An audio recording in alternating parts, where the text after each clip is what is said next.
আমার পরিবারে ঘুমন্ত অবস্থায় আমার বড় ভাই জিয়া রহমান জিয়াকে মিথ্যা ভিত্তিহীনভাবে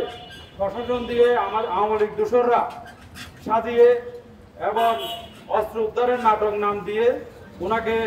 ঘুমন্ত অবস্থা থেকে ধরে নিয়ে এখন ওনাকে থানার মধ্যে সুবদ্ধ করেছে। আমি এটাই বলবো, আমার বড় ভাই জিয়া রহমান জিয়া নির্দোষ।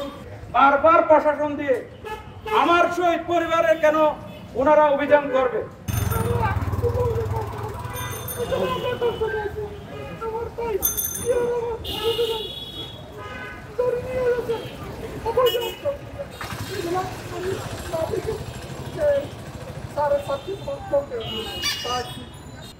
মানুষ রাস্তাতে রাস্তাতে মানুষ ঘুমাইয়ে বাড়ির মাঝে ঘুমাইয়ে প্রশাসন উপর দাঁড়িয়ে রাখতে মতো অস্ত্রের উপর নিয়ে রাখা দিবা দুর্নীতি এটা মানে অবচস্ত্র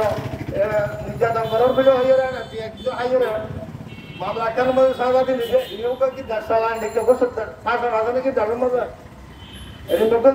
সলাকি তো আইন নদী আর বার সন্দেশ বগর হইয়ে আর বার দিয়ে সন্দেশ বগর হইয়ে দুর্নীতি আয় এই বর্তমান কইয়ের সরকারের মধ্যে আয় এদিকে দুর্নীতি সরকার আনা দেখি